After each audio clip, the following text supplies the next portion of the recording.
नमस्कार दोस्तों। आज हम आपको एक ऐसी घटना सुनाने जा रहे हैं जिसने पूरी मानवता और इंसानियत को शर्मसार कर दिया। जो हुआ उसने पूरे पुलिस प्रशासन को भी हिलाकर रख दिया। यह घटना झारखंड के धनबाद जिले की है, जहां एक नई नियुक्त हुई एसपी मैडम ने कुछ ऐसा किया जिसकी किसी ने कल्पना भी नहीं की थी। वे एक रेप पीड़िता महिला बनकर कपड़ों में एक कैमरा छिपाकर सीधे धनबाद के एक पुलिस स्टेशन में अपने बलात्कार की झूठी रिपोर्ट लिखवाने पहुंच जाती हैं। जैसे ही वे थाने पहुंची, वहां का नजारा चौंकाने वाला था। दरोगा साहब कुर्सी पर बैठे हुए थे और दो कांस्टेबल से अपने हाथ पैर दबवा रहे थे। उनके हाव भाव देखकर ऐसा लग रहा था जैसे दरोगा पुलिस स्टेशन में नहीं बल्कि किसी मसाज सेंटर में मसाज कराने आया हो। यह नजारा देखकर एसपी मैडम हैरान रह गईं। जब उन्होंने दरोगा साहब से अपने साथ हुए बलात्कार की रिपोर्ट लिखने की बात कही, तो जवाब में दरोगा साहब ने उनकी रिपोर्ट लिखने के बजाय उनसे अश्लील बातें की और उनसे रिश्वत मांगने लगे। दरोगा ने साफ साफ कहा, "ये मेरा पुलिस स्टेशन है और इस पुलिस स्टेशन में बिना खर्चा पानी दिए रिपोर्ट दर्ज नहीं होती। अगर रिपोर्ट लिखवानी है तो खर्चा पानी देना होगा।" जब एसपी मैडम ने इस बात का विरोध किया तो दरोगा ने एसपी मैडम को ही जेल में डाल दिया। अब सवाल ये उठता है, ऐसी क्या घटना घटी थी पहले कि एसपी मैडम को इस तरह भेष बदलकर जांच करने पर मजबूर होना पड़ा? और जब दरोगा साहब को पता चलेगा कि जिन्हें वो बेइज्जत कर रहा है और घूस मांग रहा है वो असल में जिले की एएसपी हैं, तो फिर उस दिन पुलिस स्टेशन में जो कुछ होता है शायद ही पहले कभी हुआ हो। जब आप उसे सुनेंगे तो आपके भी रोंगटे खड़े हो जाएंगे, आप भी दंग रह जाएंगे। तो दोस्तों, इस पूरी कहानी को जानने से पहले हम आपसे निवेदन करते हैं कि अगर आपको यह कहानी अच्छी लगे तो वीडियो को लाइक और शेयर करें, और यदि आपने हमारे चैनल को अभी तक सब्सक्राइब नहीं किया है तो कृपया सब्सक्राइब करें और बेल आइकन जरूर दबाएं ताकि हमारी हर रोचक और सीख देने वाली कहानी सबसे पहले आप तक पहुंचे। तो चलिए अब ज्यादा देर न करते हुए कहानी की पूरी सच्चाई को जानते हैं। यह घटना झारखंड के धनबाद जिले की है, जहां हाल ही में एक नई महिला एसपी की नियुक्ति हुई थी। उनका नाम था मंदिरा चौधरी। तेज तर्रार, निडर और कर्तव्यनिष्ठ। जैसे ही एसपी मंदिरा चौधरी ने अपना कार्यभार संभाला, उन्होंने जिले की कानून व्यवस्था को सुदृढ़ बनाने का संकल्प ले लिया। अपनी ईमानदारी, दृढ़ निश्चय और सख्त रवैये के लिए जानी जाने वाली मैडम मंदिरा ने पहले ही दिन से स्पष्ट कर दिया कि अब धनबाद में अपराध और भ्रष्टाचार को बर्दाश्त नहीं किया जाएगा। दरअसल मंदिरा चौधरी उत्तर प्रदेश के लखनऊ की रहने वाली थी। उनके पिता भारतीय सेना से रिटायर्ड कर्नल थे और उसका बड़ा भाई भी भारतीय सेना में एक ऊंचे पद पर काम कर रहा था। मंदिरा के माता पिता ने अपने बच्चों को अच्छे संस्कार दिए थे।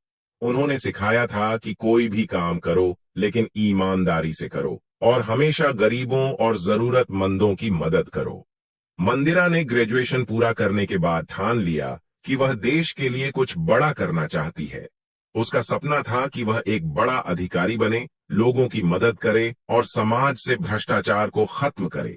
इसी सोच के साथ वह यूपीएससी की तैयारी में लग गई। उसने बहुत मेहनत की, दिन रात पढ़ाई की, हर कठिनाई का सामना किया।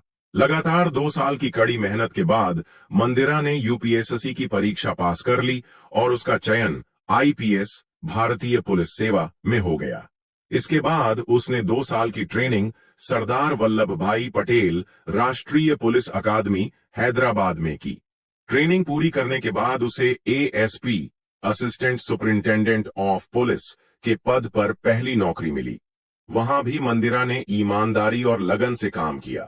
कुछ सालों तक अच्छे काम करने के बाद उसे प्रमोशन मिला और एसपी सुपरिंटेंडेंट ऑफ पुलिस बना दिया गया।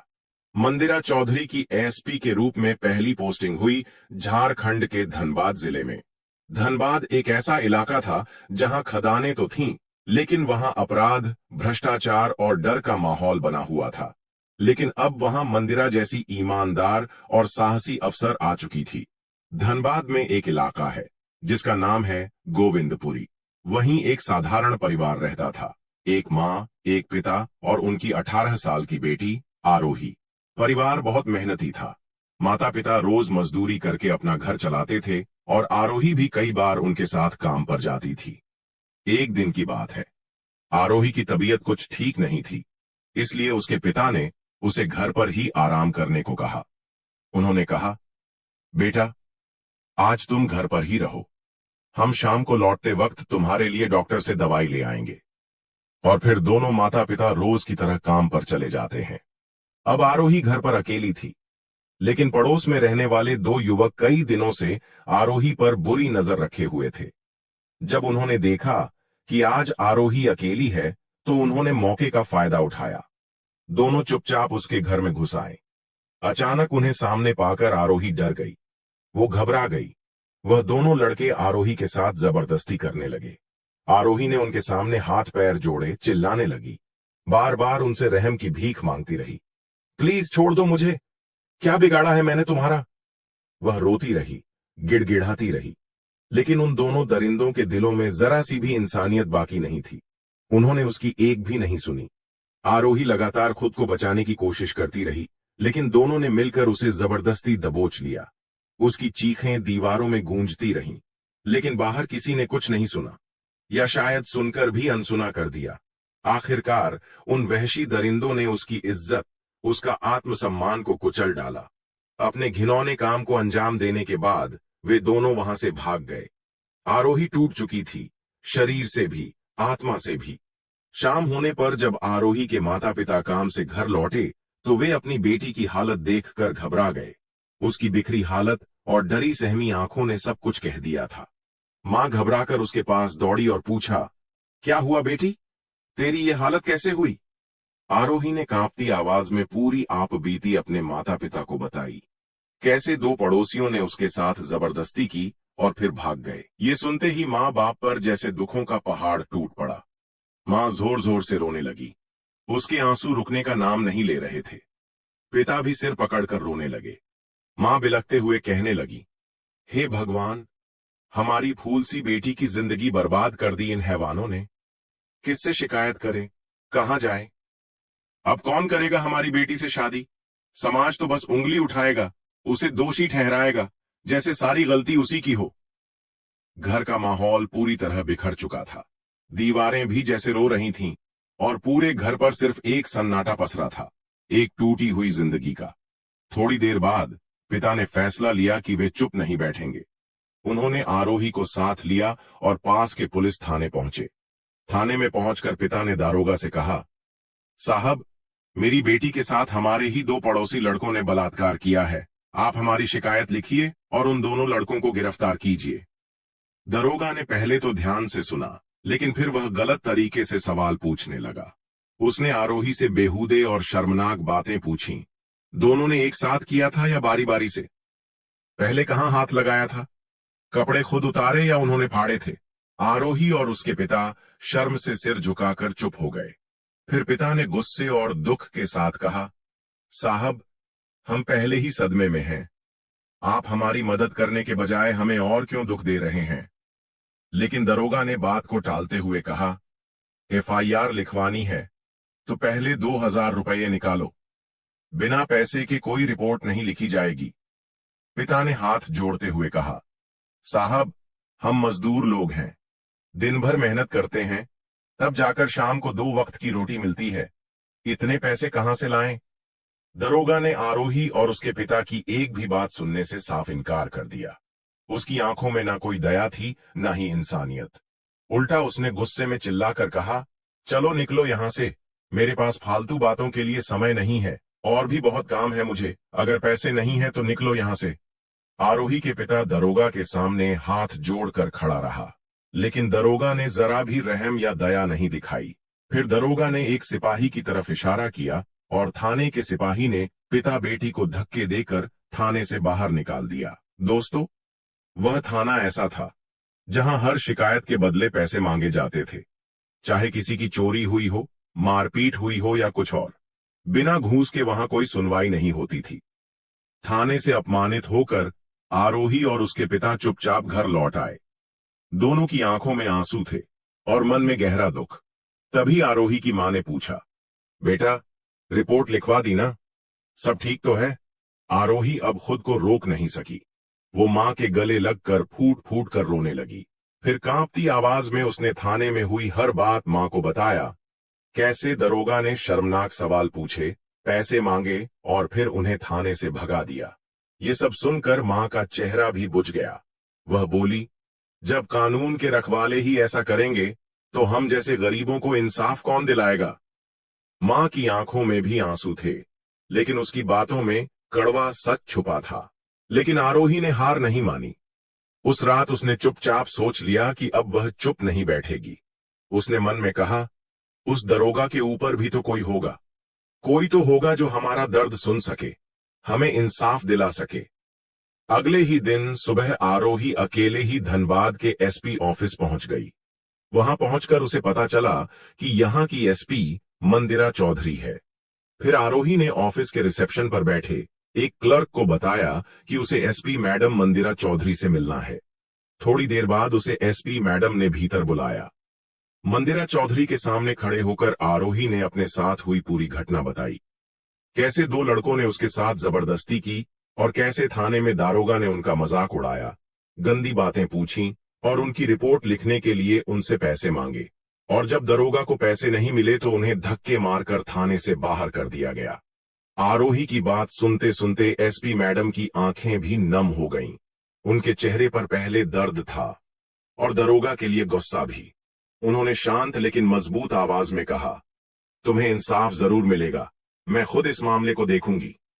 फिर उन्होंने आरोही को दिलासा दिया, उसे पानी पिलाया और कहा, अब तुम्हें डरने की जरूरत नहीं है। अब ये लड़ाई सिर्फ तुम्हारी नहीं, हमारी भी है। मैं तुमसे वादा करती हूं, मैं उस दरोगा की ईंट से ईंट बजा दूंगी। तुम्हें इंसाफ जरूर मिलेगा। इसके बाद मंदिरा चौधरी ने आरोही को घर भेजा, लेकिन उनके दिल में एक आग जल चुकी थी, सच्चाई के लिए लड़ने की आग। एसपी मंदिरा चौधरी ने जैसे ही आरोही की पूरी बात सुनी, उनके मन में गुस्सा तो था ही, लेकिन अब उन्हें इस मामले को बहुत ही सोच समझकर और ठोस तरीके से सुलझाना था। वह अपने ऑफिस में ही बैठकर कुछ देर तक चुपचाप सोचती रहीं। फिर उन्होंने अपने मन में एक योजना बनाई। पहले तो हमें उस दरोगा को सबक सिखाना है, उसे रंगे हाथ पकड़ना होगा और उसके खिलाफ सबूत भी जुटाने होंगे। थोड़ी देर में उन्होंने एक साहसी फैसला लिया।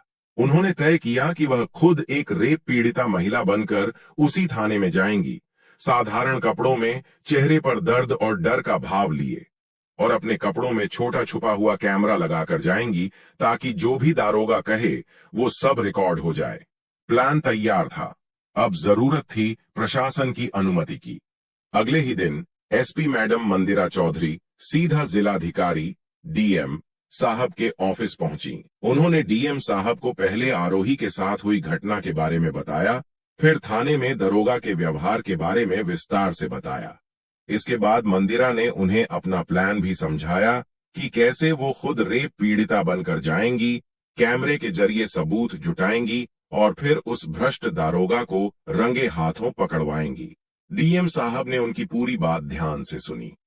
पहले तो वो थोड़े हैरान हुए, फिर उन्होंने कहा, आपका प्लान बहुत साहसी और जरूरी है एसपी मैडम। ऐसे अफसर को सबक मिलना ही चाहिए। आपको मेरी पूरी इजाजत है। जो भी जरूरी मदद चाहिए आप बेहिचक बताइए। एसपी मंदिरा को अब हर जरूरी मंजूरी मिल चुकी थी। उन्होंने ठान लिया था, अब न सिर्फ आरोही को इंसाफ मिलेगा, बल्कि उस जैसे न जाने कितने लोगों को भी एक उम्मीद मिलेगी। अगले दिन एसपी मैडम मंदिरा चौधरी ने अपना प्लान अमल में लाया। वो एक साधारण महिला के भेष में, जैसे कोई डर से टूटी हुई रेप पीड़िता होती है, वैसे ही कपड़े पहनकर, चेहरे पर दुख और लाचारी का भाव लिए उस पुलिस स्टेशन में पहुंच गईं, जहां का दरोगा गरीबों का शोषण कर रहा था। जैसे ही उन्होंने दरोगा के कमरे का दरवाजा खोला, सामने का नजारा देखकर वो खुद हैरान रह गईं। दरोगा एक कुर्सी पर फैलकर बैठा था और दो सिपाही उसके हाथ पांव दबा रहे थे। पूरा माहौल ऐसा लग रहा था जैसे कोई मसाज सेंटर चल रहा हो, न कि एक पुलिस स्टेशन। एसपी मैडम अंदर जाकर बोली, साहब, मेरे साथ मेरे पड़ोसी ने जबरदस्ती की है, बलात्कार किया है, मेरी शिकायत दर्ज कीजिए। दरोगा ने उनकी ओर देखा और बिना गंभीरता के हंसते हुए बोला, रेप हुआ है? अच्छा, कैसे हुआ? कहाँ हुआ? लड़के ने सबसे पहले कहाँ हाथ लगाया? एक था या दो? एसपी मैडम ने सिर झुकाया और धीरे से बोली, साहब, ये बताना मेरे लिए बहुत मुश्किल है। दरोगा ने अब बदतमीजी की सारी हद पार कर दी थी। उसने हंसते हुए कहा, अरे जब करने में मजा आया तब तो कुछ नहीं बोली होगी, अब रो रही है। सच सच बता, अपनी मर्जी से किया था ना? एसपी मैडम का खून खोल रहा था, लेकिन वो अब भी शांत थीं, क्योंकि उन्हें दारोगा की असलियत पूरी तरह उजागर करनी थी। इसके बाद दरोगा बोला, देख, रिपोर्ट तो तेरी लिख देंगे, लेकिन पहले 2000 देने होंगे। यहां फ्री में कुछ नहीं होता। ये सरकारी रजिस्टर है, कोई मंदिर की घंटी नहीं। एसपी मैडम थोड़ा सख्त होकर बोली, साहब, रिपोर्ट लिखवाना हर नागरिक का अधिकार है। इसके लिए पैसे क्यों? रिपोर्ट तो बिना पैसे के ही लिखी जाती है। कौन से कानून की किताब में लिखा है कि पैसे देकर ही रिपोर्ट लिखी जाती है? आपको सरकार ने जनता की मदद के लिए इस कुर्सी पर बैठाया है। दरोगा तमतमाते हुए चिल्लाया, अब तू हमें कानून सिखाएगी? ये मेरा थाना है, यहां वही होगा जो मैं कहूंगा, समझी? अब ज्यादा अकड़ दिखाएगी तो तुझे भी अंदर डाल दूंगा। एसपी मैडम भी पीछे नहीं हटी। उन्होंने दृढ़ता से कहा, यह थाना तुम्हारी जागीर नहीं है, ये सरकार का है और तुम्हें जनता की सेवा के लिए ही तनख्वाह मिलती है। इस कुर्सी का घमंड मत करो। दरोगा गुस्से से लाल हो गया। वह बोला, अबे तू ज्यादा होशियारी दिखा रही है, तेरी अभी अकड़ निकालता हूं। उसने बाहर खड़ी महिला सिपाही को आवाज लगाई और बोला, इसको ले जा, हवालात में डाल। बहुत तेज बन रही है, तेरी सारी कानूनबाजी निकालता हूं अभी। बिना कुछ पूछे महिला सिपाही एसपी मंदिरा को जेल में बंद कर देती है। एसपी मैडम अब हवालात की सलाखों के पीछे थीं, पर उनका चेहरा शांत था, क्योंकि उनके कपड़ों में छिपा कैमरा चालू था। दरोगा की गंदी बातें, घूस की मांग और उसकी घटिया सोच, सब कुछ रिकॉर्ड हो चुका था। उसी दिन थाने में जितने भी लोग रिपोर्ट लिखवाने आए, सबका हाल वही था। कोई चोरी की रिपोर्ट के लिए आया, किसी की बहन के साथ छेड़छाड़ हुई थी, लेकिन दरोगा हर किसी से पैसे मांग रहा था। जो पैसे नहीं दे पाया, उसकी शिकायत दर्ज नहीं हुई। डीएम साहब अपने ऑफिस में बैठकर लैपटॉप पर पूरा मामला लाइव देख रहे थे। जैसे ही दरोगा रमाकांत शर्मा की सारी हरकतें कैमरे में रिकॉर्ड हो जाती हैं, डीएम साहब गुस्से से उठते हैं और तुरंत स्पेशल टास्क फोर्स एसटीएफ की एक टीम को साथ लेकर उस पुलिस स्टेशन के लिए निकल पड़ते हैं। कुछ देर बाद डीएम साहब खुद एसटीएफ की टीम के साथ थाने में दाखिल होते हैं। डीएम साहब और एसटीएफ को देखकर सभी पुलिसकर्मी सन्न रह जाते हैं। डीएम साहब किसी से कुछ नहीं कहते, सीधे दरोगा के कैबिन में पहुंचते हैं। डीएम साहब को अचानक देखते ही दरोगा हैरान हो जाता है। वह तुरंत खड़ा हो जाता है। डीएम साहब दरोगा रमाकांत शर्मा की तरफ गुस्से से देखते हुए बोले, दरोगा रमाकांत शर्मा, ये सब क्या हो रहा है तुम्हारे थाने में? तुम्हें शर्म नहीं आती? आम जनता से एफआईआर लिखने के लिए उनसे रिश्वत मांगते हो और ऊपर से पीड़ितों से अश्लील सवाल पूछते हो। क्या तुम्हें पुलिस की वर्दी का जरा भी सम्मान नहीं है? दरोगा घबराते हुए अपनी झूठी सफाई देने लगता है। साहब, ये सब झूठ है। कोई मुझे फंसा रहा है, मेरी छवि खराब करने की कोशिश हो रही है। मैं तो डीएम साहब उसकी बात बीच में ही काटते हुए बोले, अच्छा, कोई तुम्हें फंसा रहा है? तो जरा ये देखो। फिर डीएम साहब ने अपने लैपटॉप पर वो वीडियो चला दिया जिसमें दरोगा एसपी मैडम को अश्लील सवाल पूछ रहा था, रिश्वत मांग रहा था और फिर उन्हें जेल में डाल रहा था। साथ ही वो सारे सीन दिखाए जब वह आराम से 2 कांस्टेबलों से हाथ पैर दबवा रहा था। वीडियो देखकर दरोगा के चेहरे का रंग उड़ जाता है। उसके पैरों के नीचे से जमीन खिसक जाती है। अब वह कुछ बोलने लायक नहीं बचता। तभी डीएम साहब फिर बोले, और जानते हो, तुमने जिसे जेल में डाला है वो कोई आम महिला नहीं है। वो हमारे जिले की एएसपी हैं, मंदिरा चौधरी, जिनकी कुछ दिन पहले ही धनबाद में नई ज्वाइनिंग हुई है। ये सुनते ही दरोगा सन्न रह जाता है। उसके चेहरे से सारा घमंड गायब हो जाता है। डीएम साहब तुरंत आदेश देते हैं, एसपी मैडम को फौरन जेल से बाहर निकालो। तभी एएसपी मैडम मंदिरा चौधरी बाहर आती हैं। वो दरोगा की तरफ देखती हैं और सख्त आवाज में बोलती हैं, दरोगा रमाकांत शर्मा, डीएम साहब ने जो वीडियो तुम्हें दिखाया उसे देखकर सोच रहे होगे ये सब कैसे हुआ। दरअसल मेरा कोई रेप नहीं हुआ था। ये सब एक प्लान था, तुम्हारी असलियत सबके सामने लाने के लिए, तुम्हारी काले कारनामे सामने लाने के लिए। तुम्हें वो लड़की याद है जो कुछ दिन पहले अपने पिता के साथ यहां आई थी, जिसके साथ दो लड़कों ने दरिंदगी की थी? उसे तुमने कैसे बेइज्जत किया था, कैसे रिश्वत मांगी थी? वही लड़की मेरे पास आई थी इंसाफ की गुहार लेकर।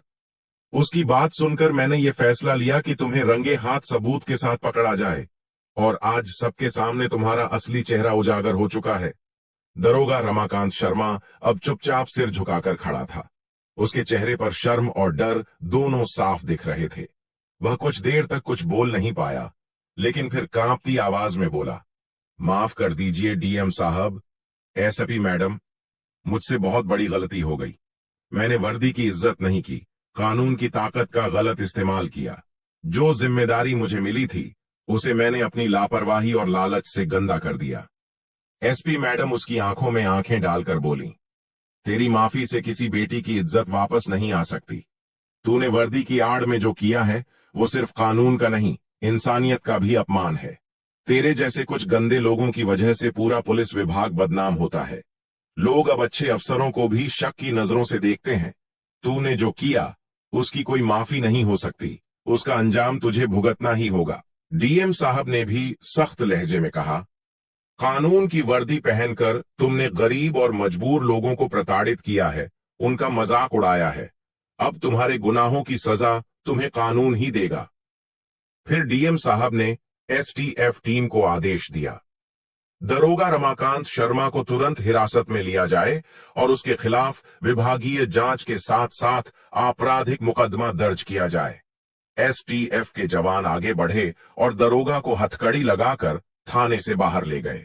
उसका सिर झुका हुआ था, चेहरा शर्म से लटका हुआ।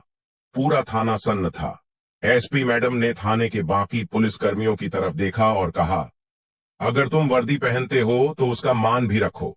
जनता का भरोसा ही पुलिस की असली ताकत होती है, और उस भरोसे को तोड़ने वाले के लिए इस विभाग में कोई जगह नहीं है।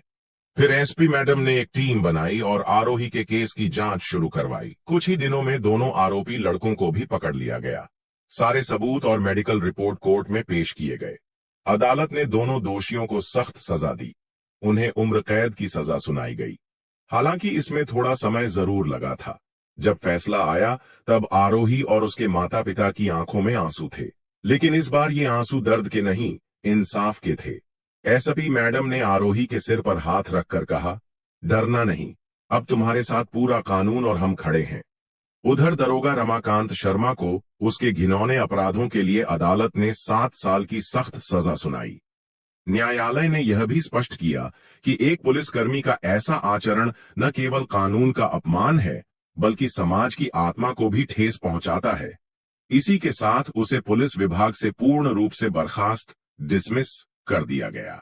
अब वह न वर्दी पहनेगा, न सम्मान पाएगा, सिर्फ अपराधी कहलाएगा। दोस्तों, ये कहानी सिर्फ आरोही की नहीं है। ये हर उस बेटी की आवाज है, हर उस बहन की आवाज है जो इंसाफ चाहती है लेकिन डर और शर्म के कारण चुप रह जाती है। आरोही ने साहस दिखाया, आवाज उठाई और एसपी मैडम तक पहुंचकर इंसाफ की लड़ाई लड़ी। लेकिन हमारे देश में हर दिन 80 से 90 महिलाएं बलात्कार का शिकार होती हैं, और उनमें से ज्यादातर तो रिपोर्ट तक नहीं कर पाती। क्यों? क्योंकि थानों में बैठे कुछ दरोगा, रमाशंकर जैसे लोग उन्हें और भी तोड़ देते हैं, और क्योंकि समाज उन्हें ही दोषी मानता है जैसे गुनाह उन्होंने किया हो। ये कहानी बताती है कि अगर एक लड़की आवाज उठाए और एक अफसर ईमानदारी से साथ दे तो बदलाव मुमकिन है। एसपी मंदिरा चौधरी जैसी अफसर ही सिस्टम में रोशनी की किरण है। उन्होंने साबित किया कि वर्दी पहनने का मतलब सिर्फ हुकूमत करना नहीं, बल्कि लोगों की रक्षा करना है। इसलिए अगर आपके साथ या आपके आसपास किसी के साथ अन्याय हो तो चुप मत रहिए, क्योंकि चुप रहना गुनहगार को ताकत देता है, और आवाज उठाना ही इंसाफ की शुरुआत है। दोस्तों, इस कहानी को सुनाने का उद्देश्य किसी को आहत करना या परेशान करना बिल्कुल नहीं है। हमारा मकसद सिर्फ जागरूकता फैलाना है, ताकि आप सतर्क रहें और दूसरों को भी सतर्क कर सकें। अगर इस कहानी ने आपको कुछ सिखाया हो या भावनाएं जगाई हों, तो कृपया इस वीडियो को लाइक करें, ज्यादा से ज्यादा लोगों तक शेयर करें और कमेंट में इस कहानी के बारे में 2 शब्द जरूर लिखें। ऐसी ही सामाजिक कहानियां हम आपके लिए लाते रहते हैं, इसलिए हमारे चैनल को सब्सक्राइब करना न भूलें। अपना और अपने परिवार का ख्याल रखें, सतर्क रहें और मिलते हैं एक नई कहानी के साथ। धन्यवाद। जय हिंद।